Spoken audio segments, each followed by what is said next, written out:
This is Chapter 4 of Reading Stardust for you, and anyone else who stumbles across these videos. Let's get into it. Chapter 4. Can I get there by candlelight? October moved further away with every step Tristan took. He felt as if he were walking into summer. There was a path through the woods, with a high hedgerow to one side, and he followed the path. High above him, the stars glittered and gleamed, and the harvest moon shone golden yellow, the color of ripe corn. In the moonlight, he could see briar roses in the hedge. Briar. B-R-I-A-R. Yeah, briar. Briar roses in the hedge.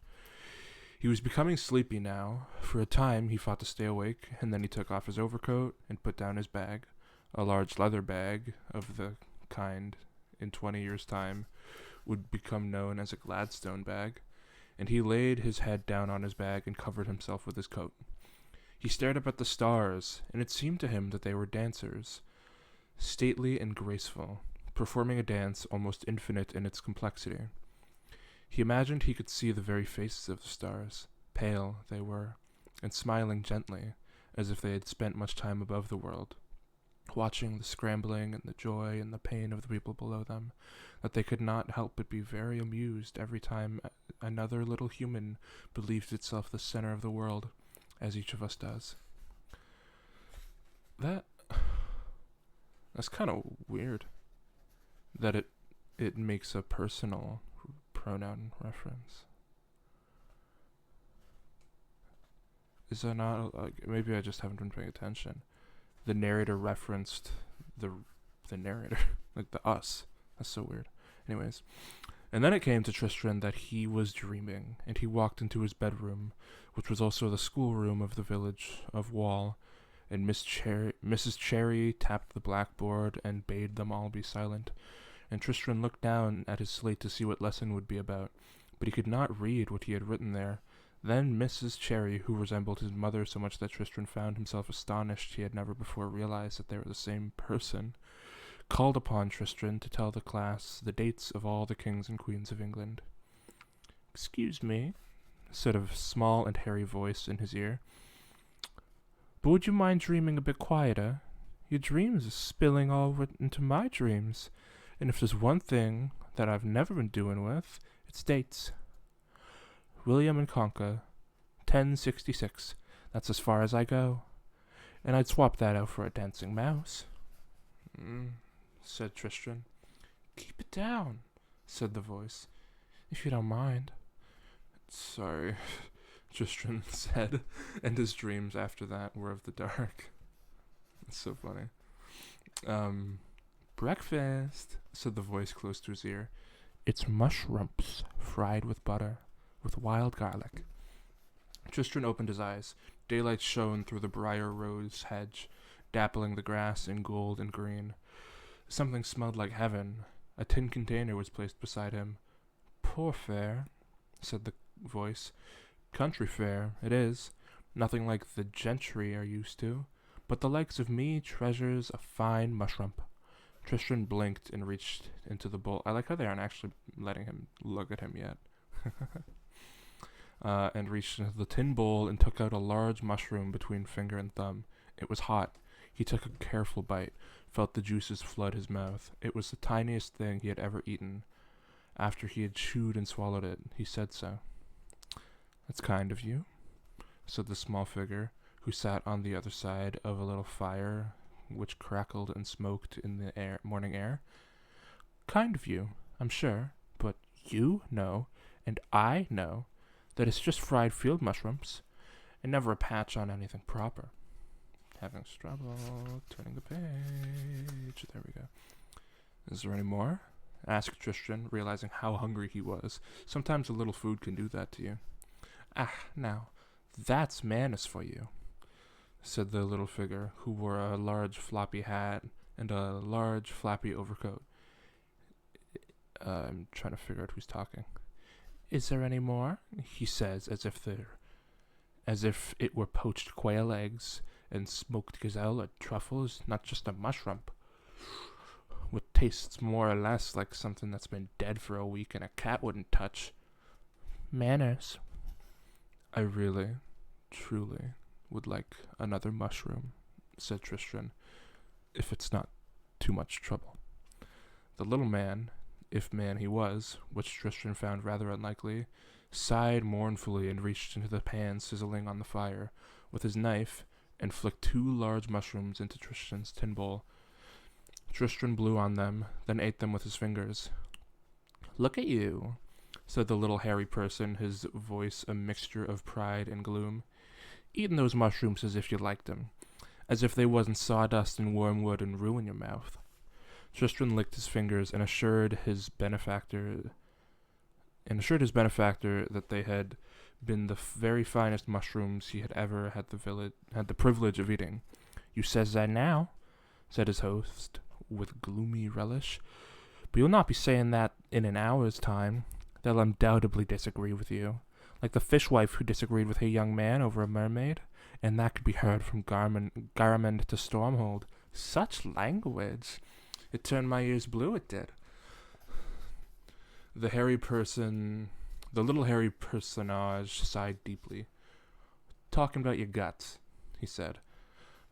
I'm going to attend to mine behind that tree over there. Would you like me to signal... Oh my god, I'm dying. Would you do me the signal honor of keeping an eye on that pack there of mine? I'd be obliged. Of course, said Tristram politely. I don't know why I almost said Stephen. The little hairy man vanished behind an oak tree. Yeah, I'm looking at the cover and I don't see any little hairy men, so I forget what the other description of it was, but I'm thinking it's like a rabbit or a mouse person. Maybe I think a rabbit person, if I remember correctly. He vanished behind an oak tree. Tristram heard a few grunts, and then his new friend reappeared, saying, There, I knowed a man in Paphlagonia who'd swallow a snake. Paphlagonia, yeah, it's a made-up name. I hope I'm not being rude. Who'd swallow a live snake every morning when he got up.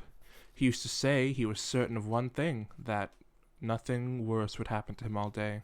Of course, they made him eat a bowl full of hairy centipedes before they hung him, so maybe that claim was a bit presumptive. Tristram excused himself. He urinated against the side of the oak tree, next to which was a small mound of droppings, certainly not produced by any human being. They're more like deer pellets or rabbit droppings. My name is Tristram Thorn, said Tristram when he returned. His breakfast companion had packed up all morning's breakfast, fire, pans, and all, and made it vanish into his pack. He removed his hat and pressed it to his chest and looked up at Tristram. Charmed, he said. He tapped the side of his pack, and on it was written, Charmed, enchanted, and sorcelled, and confusticated. I used to be confusticated, he confided. But you know how these things go. I really like that.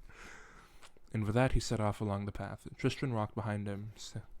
Hey, I say, Tristram said, called Tristram. Slow down, can't you?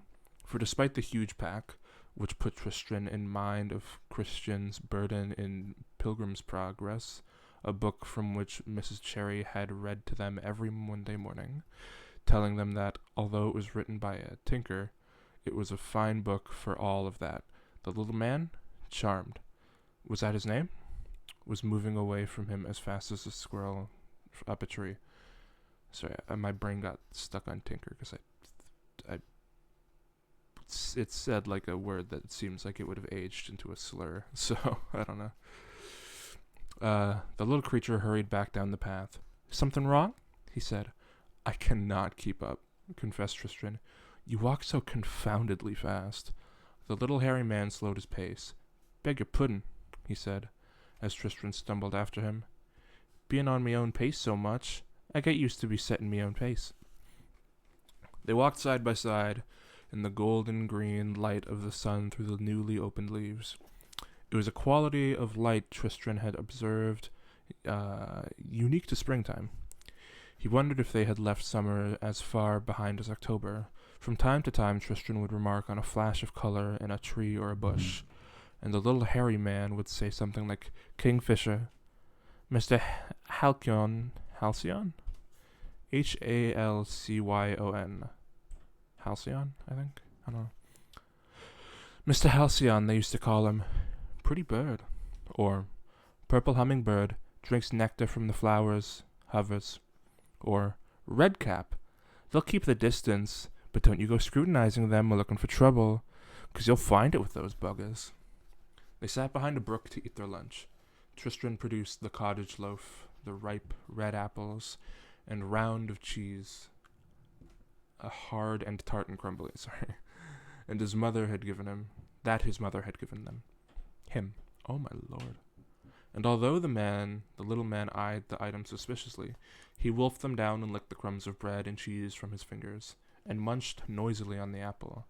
Then he filled a kettle from the brook and boiled it up for tea. "Suppose you tell me what you're about?" said the little hairy man as they sat on the ground and drank their tea. Tristram thought about it for some moments, and then said, "I come from the village of Wall, where there lives a young lady named Victoria Forrester, who is without peer among women. And it is to her, and her alone, that I have given my heart. Her face is usual compliments of the bits?" asked the little creature. "Eyes, nose, teeth, all of the usual." "Of course." "Well then, you can skip that stuff," said the little hairy man. We'll take it all as said. So, what damn fool, silly thing has this young lady got you a doing of?" Tristram put down the wooden cup of tea and stood up offended. "What?" he asked in what he was certain were lofty and scornful tones. "Would possibly make you imagine that my lady-love would have sent me on some foolish errand?" The little man stared up at him with eyes like beads of jet. "Because that's the only reason why a lad like you would be stooped enough to cross into the border of fairy. The only ones who ever come here from your lands are the minstrels, the lovers, and the mad, and you don't look like you're much of a minstrel, and you're, pardon me for saying so, lad, but it's true, ordinary as cheese crumbs. So it's love, if you ask me." "Because," announced Tristram, "every lover in his heart is a madman, and in his head a minstrel." "Really?" said the man, doubtfully. "I'd never noticed. So there's some young lady. Has she sent you here to seek your fortune? That used to be very popular. You'd get young fellows wandering all over, looking for a hoard of gold that some poor worm or ogre has taken absolute centuries to immaculate." "No, not my fortune. It was more of a promise I made to this lady I mentioned. We were talking, and I was promising her things, and we saw this falling star, and I promised to bring it to her, and it fell." He waved his arm toward a mountain range somewhere over the general direction of the sunrise. "Over there." The little hairy man scratched his chin, or his muzzle. It might as well have been his muzzle. "You know what I would do?" "No," said Tristram, hope rising within him. "What?" The little man wiped his nose. "I'd tell her to go shove her face in the pig pen, and go out and find another who will kiss you for asking for the earth. You're bound to find one. You can hardly throw half a brick in the lands you come from without hitting one." "There are no other girls," said Tristram confidently. The little man sniffled, and they packed up their things and walked on together. "Did you mean it?" said the little man. "About the fallen star?" "Yes," said Tristram. "Well, I'd not mention it about if I were you," said the little man. There's those as would be unhealthily interested in such information. Better keep mum. Never say, but never lie. Better keep mum, but never lie. Okay. So what should I say?" "Well," he said, "for example, if they ask where you've come from, you could say behind me. If they ask where you're going, you'd say in front of me." "I see," said Tristram. The path they were walking became harder to discern. A cold breeze ruffled Tristram's hair, and he shivered. Oh my god. The path led to a grey wood of thin, pale birch trees. Okay.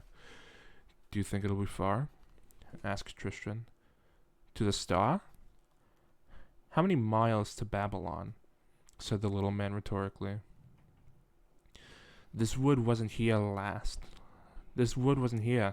last time I was by this way, he added. How many miles to Babylon? Recited Tristram to himself as they walked through the grey wood. How far until the next chapter? I feel like we're kinda close. I think I'm just reading faster so it feels slower. No, we're still like 20 pages away. I'm getting a text. Oh boy, a text. Anyways. 70 miles and 10. Oh no, this is Tristram, right? Yeah. 70 miles and 10. Can I get there by candlelight? Yes, and back again. Yes, if your feet are nimble and light, you can get there by candlelight. That's the one, said the little hairy man, his head questing from side to side as if he were preoccupied or a little nervous. It's only a nursery rhyme, said Tristram. Only a nursery? Bless me. There's some on this side of the wall that would give 7 years hard toil for that little cantrip. And back where you come from, you mutter 'em to babies alongside of a rockabye baby or a rub-a-dub-dub, without a second thought. Are you chilled, lad? Now that you mention it, I am a bit cold, yes? Look around you. Can you see a path? Tristram blinked. The grey wood soaked up light and color and distance. He had thought they were following a path, but now that he tried to see the path, it shimmered and vanished like an optical illusion.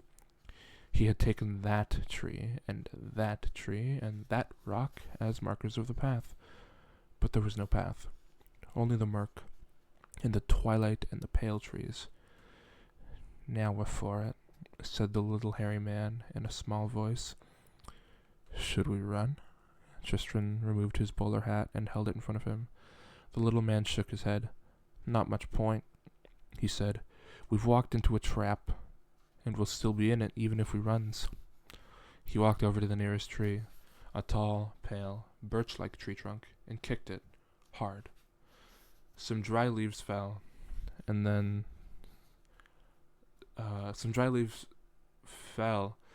some white tumbled from the branches to the earth was a dry, whispering sound. Tristram walked over to it and looked down. It was the skeleton of a bird, clean and white and dry. The little man shivered.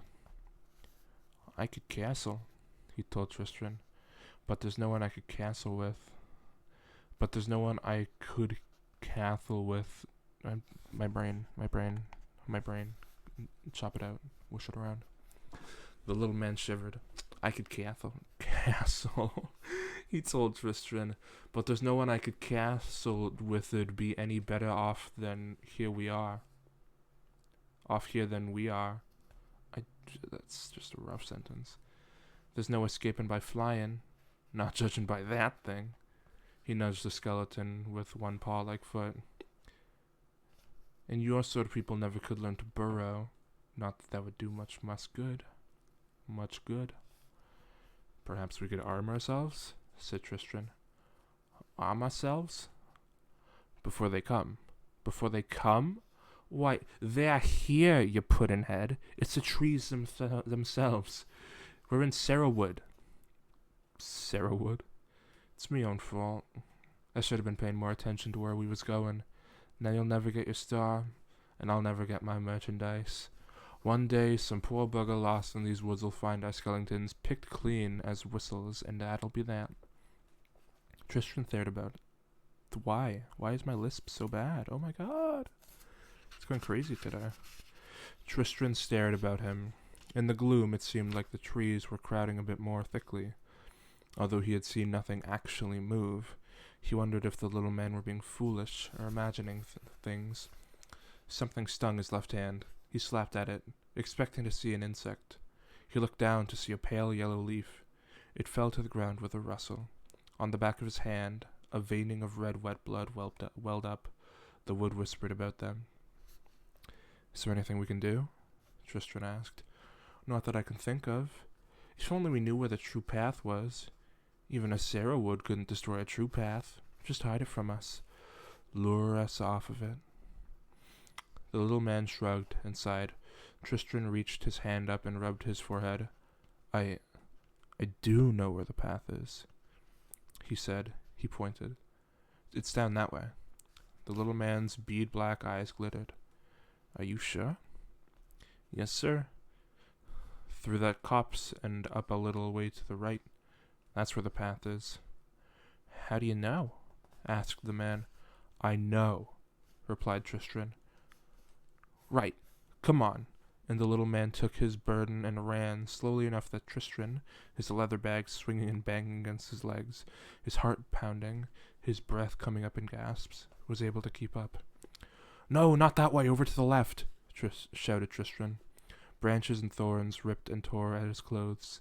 They ran on in silence. The trees seemed to have arranged themselves in a wall. Leaves fell around them in flurriness, stinging and smarting when they touched Tristram's skin, cutting and slicing at his clothes. He clambered up the hill, wiping at the leaves with his free hand, swatting the twigs and branches with his bag. The silence was broken by something wailing.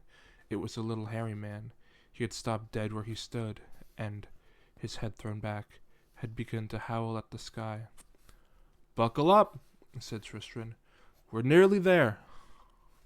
He grasped the little hairy man's free hand in his own larger hand and pulled him forward. And then they were standing on the true path, a swath of green sward running through the grey wood. Are we safe here? Asked Tristram, panting and looking about apprehensively. We're safe as long as we stay on the path, said the little hairy man. He put down his burden, sat down in the grass of the path, and stared at the trees about them. The trees shook, although no wind blew, and it seemed to Tristram that they shook in anger. His companion had begun to shudder, his hairy fingers raking and stroking the green grass. Then he looked up at Tristram. I don't suppose you have such a thing as a bottle of something spirituous upon you, or perchance a pot of hot, sweet tea? Sweet tea? No, said Tristram. Afraid not. The little man sniffed and fumbled at the lock of his huge package. Turn around, he said to Tristram. No peeking. Tristram turned away. There was a rummaging, scuffling noise, then the sound of a lock clicking shut, and then, You can turn around if you like, said the little man. The little man was holding an enamel bottle. He was tugging, vainly, at the stopper. Would you like me to help you with that? Tristram hoped the little hairy man would not be offended by his request. He should not have worried. His companion thrust the bottle into his hands. Here you go, he said. You got the fingers for it. Tristram tugged and pulled out the stopper of the bottle. He could smell something intoxicating, like honey mixed with wood smoke and cloves. He passed the bottle back to the little man. It's a crime to drink something this rare and good as it is out of the bottle, said the little hairy man. He untied the wooden cup from his belt and trembling, poured a small amount of an amber-colored liquid into it. He sniffed it and sipped it and smiled, with a small, sharp teeth. Ah, that's better.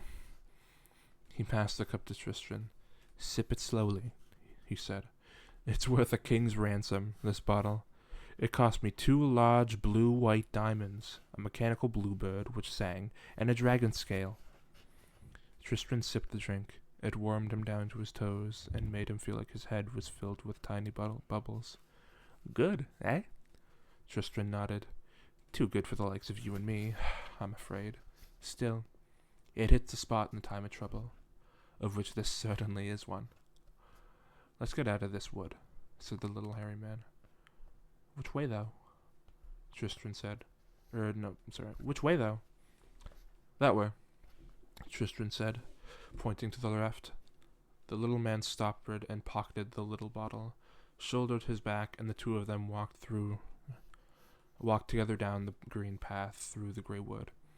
After several hours, the white trees began to thin, and they were through the Sarahwood and walking between 2 low, rough stone walls. Along a high bank, or along a high bank. Sorry. When Tristram looked back the way they had come, there was no sign of any wood at all. The way I'm getting a lot of text messages. So I'm going to. Okay, no, I'm all good. Sorry. When Tristram looked back the way they had come, there was no sign of any wood at all. The way behind them was purple-headed, heathery hills. We can stop here, said his companion. There's stuff we need to talk about. Sit down. He put down his enormous bag and climbed on top of it, so he was looking down at Tristram, who sat on a rock beside the road. There's something here I'm not properly getting. Now tell me, where are you from? Wall, said Tristram. I told you. Who's your father and mother? My father's name is Dunstan Thorn, and my mother is Daisy Thorn. Dunstan Thorn. I met your father once. He put me up for the night. Not a bad chap, although he doesn't half go on a bit while a fellow's trying to get a little kid. What? Not a bad chap, although he doesn't half go on a bit while a fellow's trying to get a little kip. Okay. He scratched his muzzle. That still doesn't explain. There isn't anything unusual in your family, is there? My sister Louisa can wiggle her ears. The little hairy man wiggled his own large ears dismissively. No, that's not it, he said. I was thinking more of a grandmother who was a famous enchantress, or an uncle who was a prominent warlock, or a brace of fairies somewhere in the family tree. None that I know of, admitted Tristram. The little man changed his tack. Where's the village of Wall? He asked. Tristram pointed. Where are the Debatable Hills? Debatable Hills, Tristram pointed once more without hesitation. Where's the Catavarian Isles? Tristram pointed to the southwest. He had not known where they were. He had oh my god. He pointed to the southwest. He had not known there were Debatable Hills or Catavarian Isles until the man had mentioned them, but he was certain of himself and their locations as he was of the whereabouts of his own left foot and nose on his face. Now thens, do you know where his vastness, the Fremontin Muskish, is? Tristram shook his head. Do you know where his vastness, the Fremontin Muskish Transluminary Citadel is? Tristram pointed with certainty. And what of Paris, the one in France? Tristram thought for a moment. Well, if Wall's over there, I suppose Paris must be in some sort of the same direction, mustn't it? Let's see, said the little hairy man, talking to himself as much as to Tristram. You can find places in Fairy, but not in your world. Save for Wall, but that's a boundary. You can't find people, but... Tell me, lad, can you find this star you're looking for? Tristram pointed immediately. It's that way, he said. That's good, but it still doesn't explain anything, Nuffkin. You hungry? A bit. I'm tattered and torn, said Tristram, fingering the huge holes in his trouser. Okay, buddy. And in his coat, where the branches and the thorns had seized him, and the leaves had cut at him as he ran. And look at my boots. What's in your bag? Tristram opened his Gladstone bag. Apples, cheese, I don't know who's talking yet. Apples, cheese, half a cottage loaf, and a pot of fish paste. And my penknife. I've got a change of underwear and a couple of pairs of woolen socks. I suppose I should have brought more clothes. Keep the fish paste, said his traveling companion, and he rapidly divided the remaining food into 2 equal piles. You done me a good turn, he said, munching a crisp apple. And I doesn't forget something like that. First we'll get your clothes taken care of, and then we'll send you off after your star. Yes, spelled Y-U-S, hell yeah. That's extremely kind of you, said Tristram nervously, slicing the cheese onto his crust of bread. Right, said the little man. Let's find you a blanket. At dawn, three lords of Stormhold rode down the craggy mountain in a coach pulled by 6 black horses. The horses were bobbing black plums. The coach was freshly painted in black, and each of the lords of Stormhold was dressed in mourning. I feel like it should have been were. In the case of Primus, this took the shape of a long, black, monkish robe.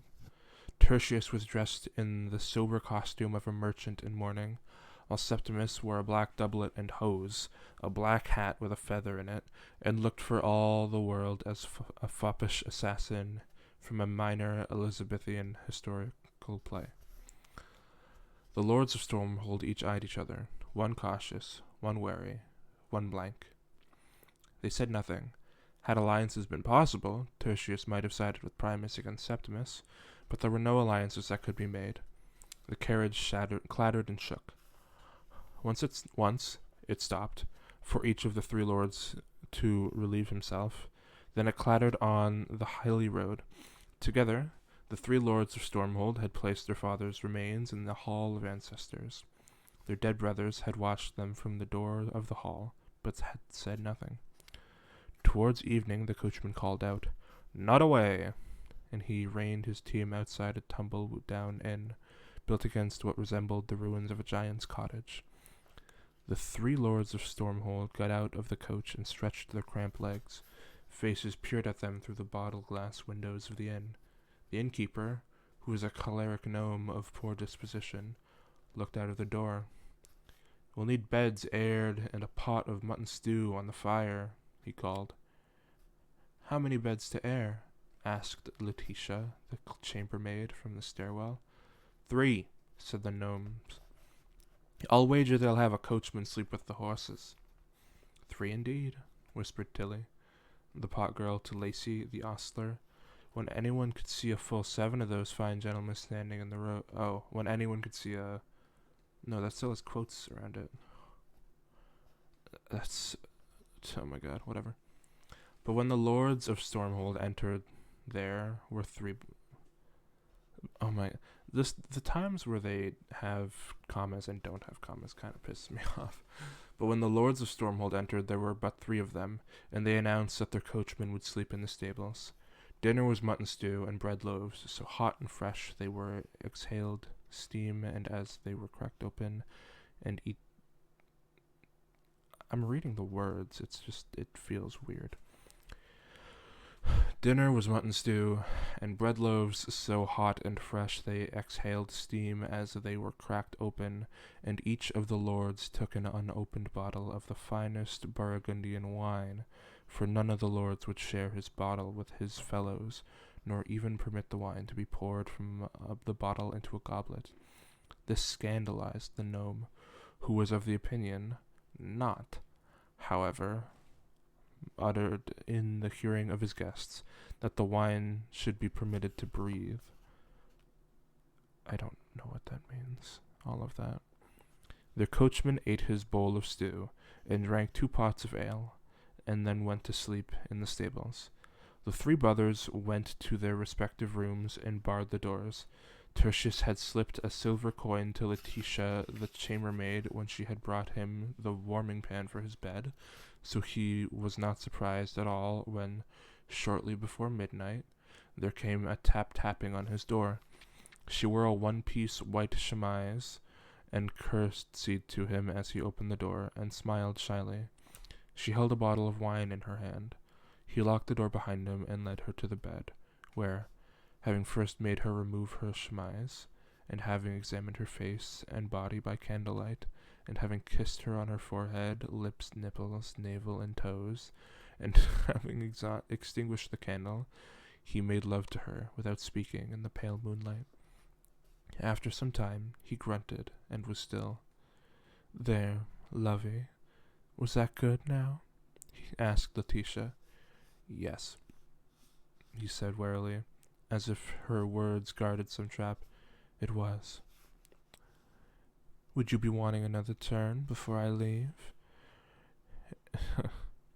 In reply, Tertia, Tertius pointed between his legs. Letitia giggled. We can have him standing up again in a twinkling, she said, and she pulled out the cork from the bottle of wine she had carried in, and placed it beside the bed, and passed it to Tertius. He grinned at her, and gulped down some wine, then pulled her to him. I bet this feels good, she said to him. Now, lovey, this time let me show you how I like it. Why, whatever is the matter? For Lord Tertius of Stormhold was writhing back and forth on the bed, his eyes wide, his breathing labored. That wine, he gasped. Where did you get it? Your brother, said Letty. I met him on the stairs. He told me it was a fine restorative and stiffener, and it would provide us with a night we would never forget. And so it has, Tertius breathed, and he twitched once, twice, 3 times, and then was still, very still. Tertius had her and Letitia begin to scream, as if from a very long way away. He was conscious of 4 familiar presences standing with him in the shadows beside the wall. She was very beautiful, whispered Secundus, and Letitia thought she heard the curtains rumble. Septimus is most crafty, said Quintus. That was the self-same preparation of baneberries he slipped into my dish of eels. And Letitia thought she heard the windows howling from the mountain crags. She opened the door to the household, woken by her scream, and a search ensued. Lord Septimus, however, was nowhere to be found, and one of the black stallions was gone from the stable, in which the coachman slept and snored and could not be wakened. Lord Primus was in a foul mood when he arose next morning. He declined to have Letitia put to death, stating she was as much of a victim of Septimus's craft as Tertius had been. Oh, that's nice. But he ordered that she accompany Tertius's body back to the castle of Stormhold. He left her 1 black horse to carry the body, and a pouch of silver coin.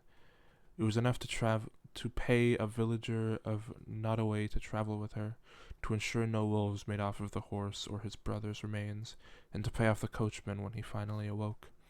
And then, alone in the coach, pulled by a team of 4 coal-black stallions, oh my lord, Lord Primus left the village of Notaway in significantly worse temper than when he had arrived. I feel like my reading actually started off pretty okay today. But then I don't know what happened. Now it feels so meh. Brevis arrived at the crossroads, tugging at the rope. The rope had been attached to a bearded, horned, evil-eyed billy goat, which Brevis was taking to market to sell. I'm getting a phone call. Hooray!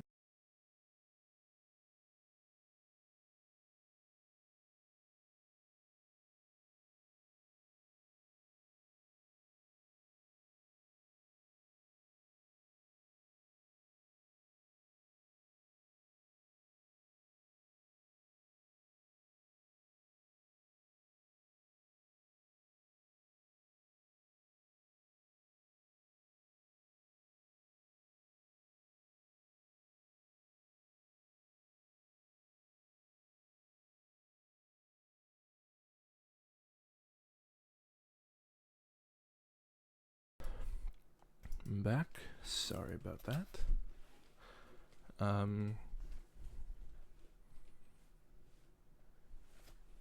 Actually, no. I'll stop it here, and I'll split these 2 parts.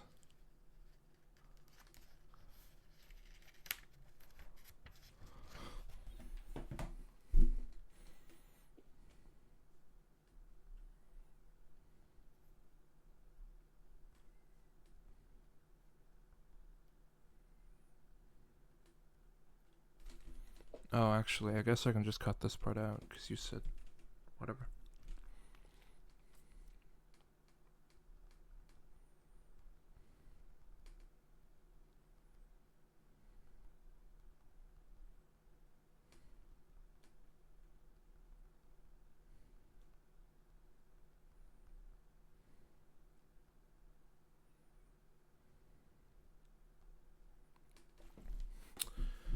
I will have to edit that. But whatever.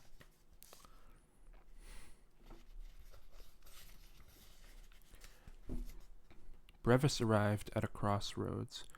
Wait, sorry.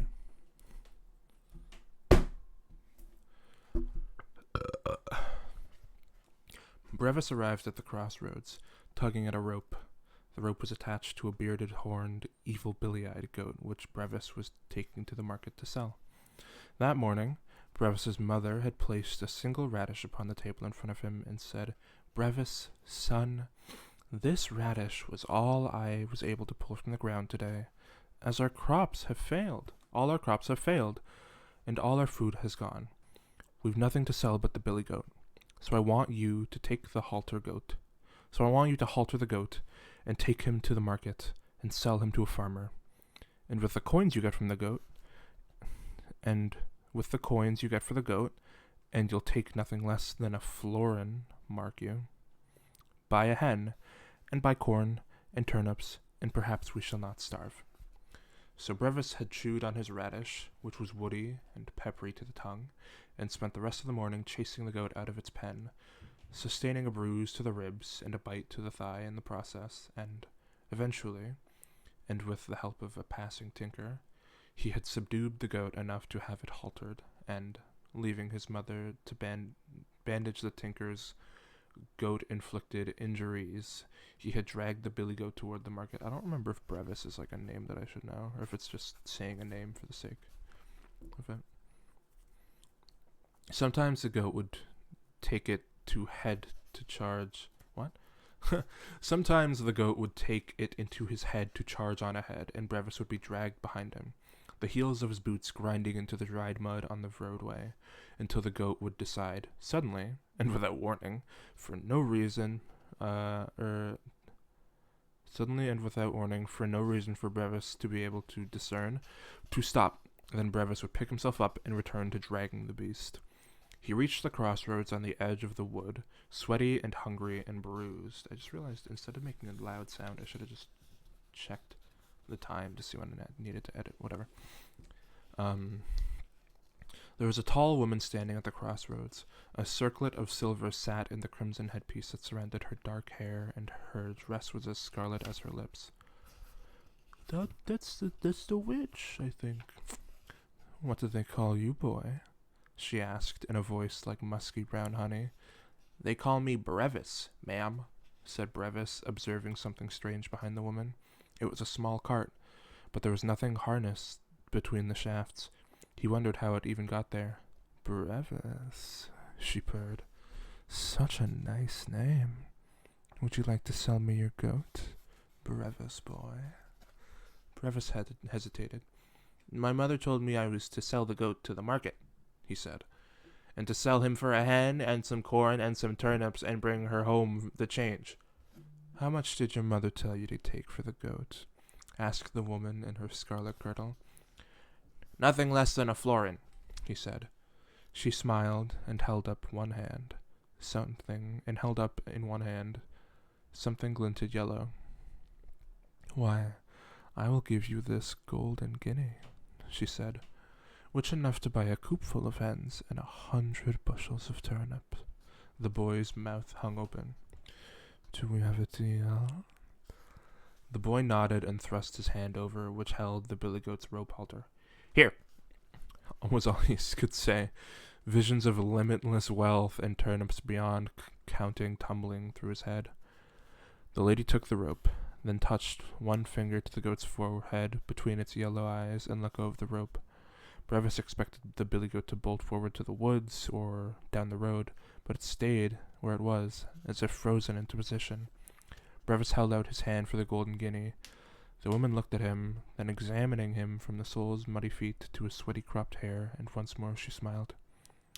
"You know," she said, "I think that a matched pair would be so much more impressive than just one. Don't you?" Brevis did not know what she was talking about, and opened his mouth to tell her so, but just then she reached out one long finger and touched the bridge of his nose, between his eyes, and he found he could not say anything at all. She snapped her fingers, and Brevis and the billy goat hastened to stand between the shafts of her cart, and Brevis was surprised to notice that he was walking on 4 legs, and he seemed to be no taller than the animal beside him. The witchwoman cracked her whip, and her cart jolted down the muddy road, drawn by a matched pair of horned white billy goats. That's fucking kinky.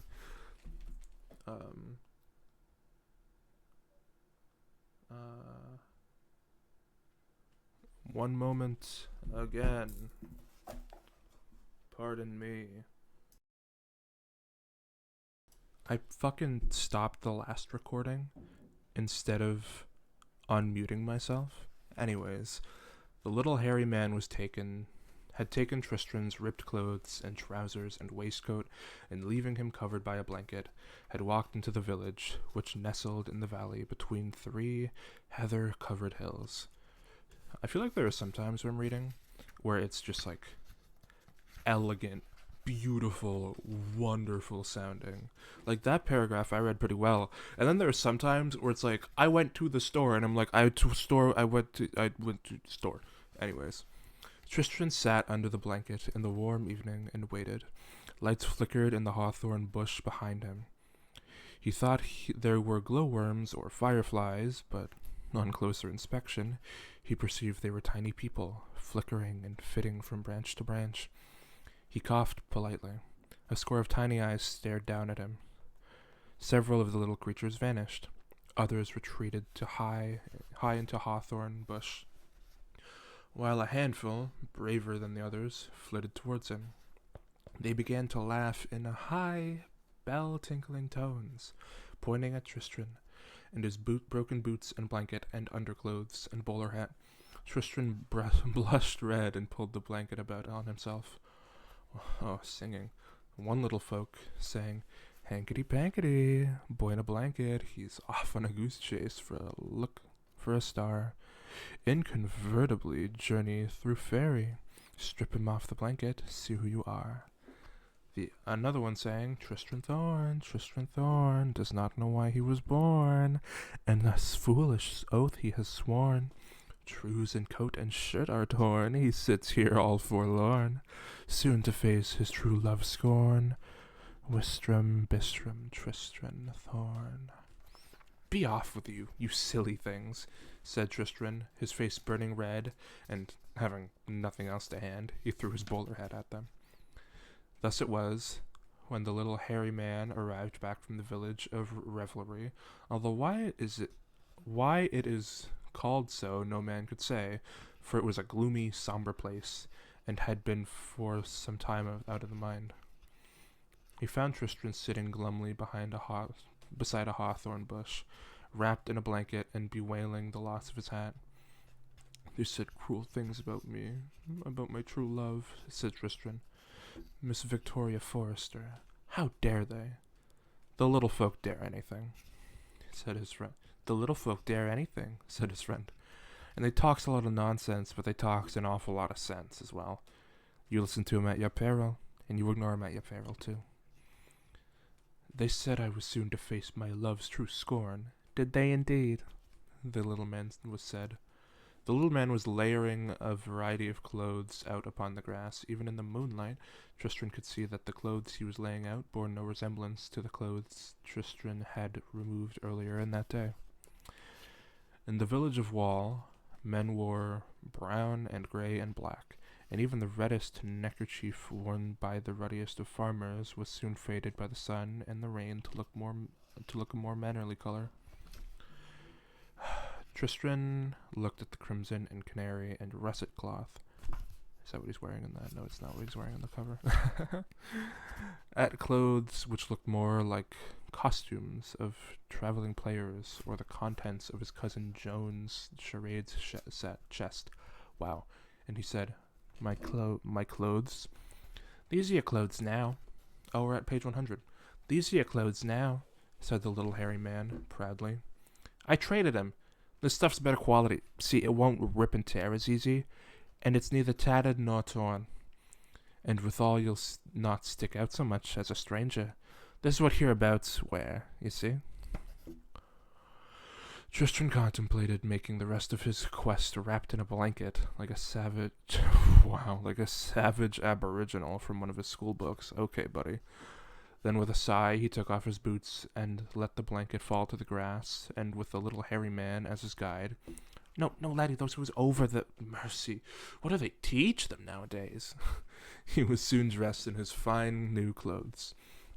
The new boots fit him better than the old ones ever had.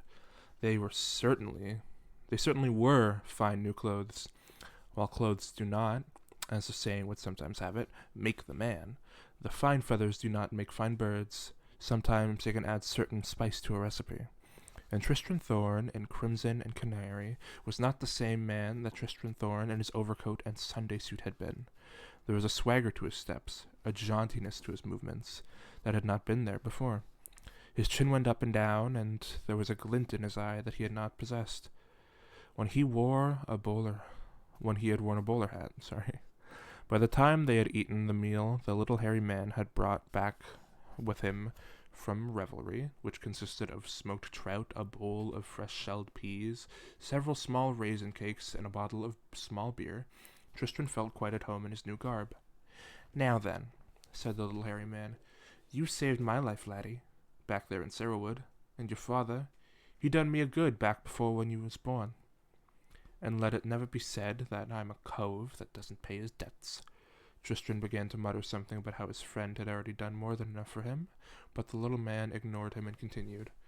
"So I was a-pondering. You know where your star is, don't you?" "Don't you?" Tristram pointed without hesitation to the dark horizon. "Now then, how far is it, your star? Do you know that?" Tristram had not given it any matter of thought hitherto, but he found himself saying, "A man could walk, only stopping to sleep, while the moon waxed and waned above him half a dozen times, crossing treacherous mountains and burning deserts, before he reached the place where the star has fallen." It did not sound like the type of thing he would say at all, and he blinked with a surprise. "As I thought," said the little hairy man, approaching his burden and bending over it. So Tristram could not see how it's unlocked. "And it's not like you're the only one looking for it.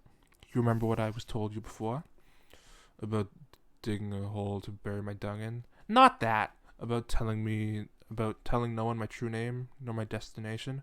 "Nor that." "Then what?" "How many miles to Babylon?" recited the man. "Oh, yes, that. Can I get there by candlelight? There and back again? Only it's a candle wax, you see. Most candles wouldn't do it. This one's took a lot of finding." He pulled out a candle stub the size of a crab apple and handed it to Tristram. Tristram could see nothing in any way out of the ordinary but the candle stub. It was a wax candle, not tallow, and it was much used and melted. The wick was charred and black. "What do I do with it?" he asked. "All in good time," said the little hairy man, and took something else in his pack. "Take this too. You'll need it." It glittered in the moonlight. Tristram took it, and the little man's gift seemed to be a thin silver chain, with a loop at each end. It was cold and slippery to the touch. "What is it?"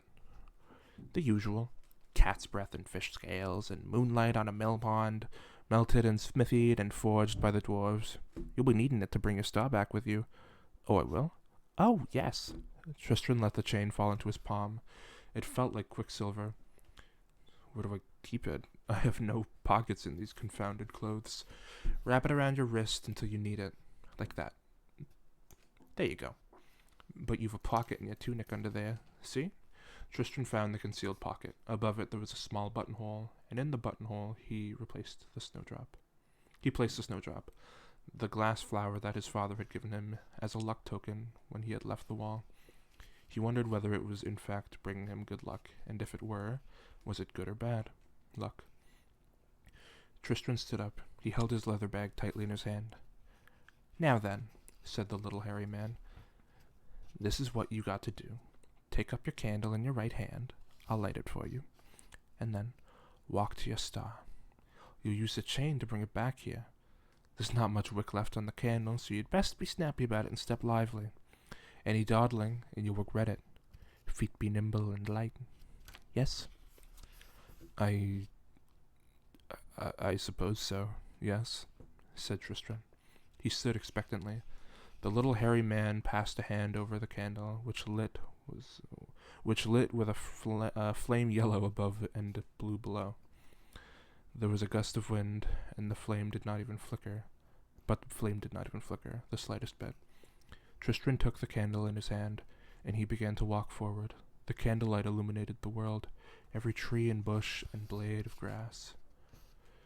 With Tristram's next step, he was standing beside the lake, and the candle shone brightly on the water, and then he was walking through the mountains, through lonely crags, where the candlelight was reflected in the eyes of the creatures of the high snows, and then he was walking through the clouds, which, while not entirely substantial, still supported his weight and comfort.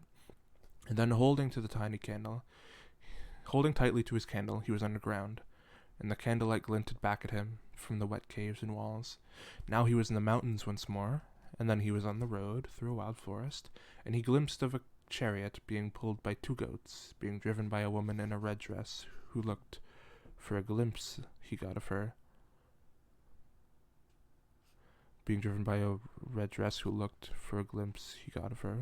the way Boadicea was drawn in his history books. And another step he was in the leafy glen, and he could hear the chuckle of water as it splashed and sang its own way into a small brook. He took another step, and he was still in the glen, but there were high ferns and elm trees and foxglove in abundance, and the moon had set in the sky. He had held up a candle, looking for a fallen star, a rock, perhaps, or a jewel, but he saw nothing.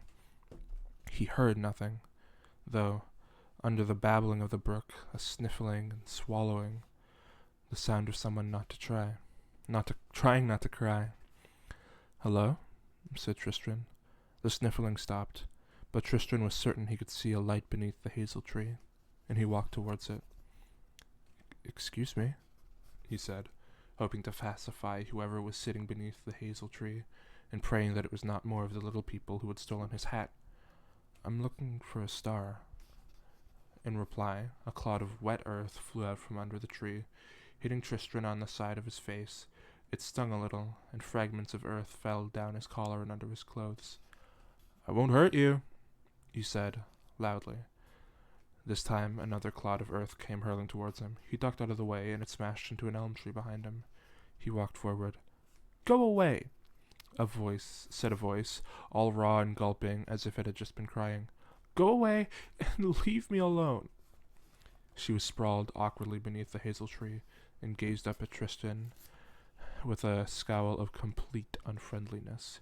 She hefted another clod of mud at him, menacingly, but did not throw it. Her eyes were red and raw. Her hair was so fair it was almost white. Looking at the cover again. Her hair was so fair it was almost white. Her dress was of blue silk, which glimmered in the candlelight. Shimmered in the candlelight. She glittered as she sat there. "Please don't throw any more mud at me," pleaded Tristram. "Look, I didn't mean to disturb you. It's just there's a star falling somewhere around here, and I have to get it before the candle burns out." "I broke my leg," said the young lady. "I'm sorry. Of course," said Tristram. But the star... "I broke my leg," she told him sadly, "when I fell." And with that, she heaved the lump of mud at him. Glittering dust fell from her arm as it moved. The clod of mud hit Tristram in the chest. "Go away," she sobbed, burying her face in her arms. "Go away and leave me alone." "You're the star," said Tristram, comprehension dawning. "And you're a clodpole," said the girl, bitterly, "and a ninny, and a numbskull, and a lackwit, and a coxcomb." "Yes," said Tristram, "I suppose I am at that." And with that he unwound one end of the silver chain and slipped it around the girl's slim wrist. He felt a loop of the chain tighten about his own. She stared up at him. "What?" she asked in a voice that was so suddenly beyond outrage, beyond hate. "What do you think you are doing. Taking you home with me, said Tristram. I made an oath. And at that the candle stub guttered violently, the last of the wick afloat in the pool of wax. For a moment the candle flame flared high, illuminating the glen and the girl and the chain, unbreakable, that ran from his wrist to her. Then the candle went out. Tristram stared at the star, at the girl, and with all his might managed to say nothing at all. Can I get there by candlelight? He thought. There and back? But the candle was gone, and the village of Wall was 6 months' hard travel from here. I just want to know. I just want you to know, said the girl, coldly, that whoever you are, and whatever you intend with me, I shall give you no aid of any kind, nor shall I assist you, and I shall do whatever it is in my power to frustrate your plans and devices. And then, she added with feeling, idiot, said Tristram. Can you walk? No, she said. My leg's broken. Are you deaf as well as stupid? Do your kind sleep? He asked her. Of course, but not at night. At night we shine. Well, he said, I'm going to try to get some sleep. I can't think of anything else to do. It's been a long day for me, what with everything. And maybe you should try to sleep too. We've got a long way to go. The sky was beginning to lighten. Tristram put his head on his leather bag in the glen and did his best to ignore the insults and imprecations that came away from the girl in the blue dress at the end of the chain. He wondered what the little hairy man would do when Tristram did not return. He wondered what Victoria Forrester was doing in that moment, as she decided that she probably asleep in her bed in her bedroom in her father's farmhouse. He wondered whether 6 months was a long walk, and what they would eat on the way. He wondered what stars are. And then he slept. Dunderhead, bumpkin, dolt, said the star. And then she sighed and made herself as comfortable as she could under the circumstances. The pain from her leg was dull, but continual. She tested the chain about her wrist, but it was tight and fast, and she could neither slip from it nor break. Cretinous, vermin, oaf, she muttered, and then she too slept. That's chapter 4. We are almost halfway through the book. I'm really liking it so far.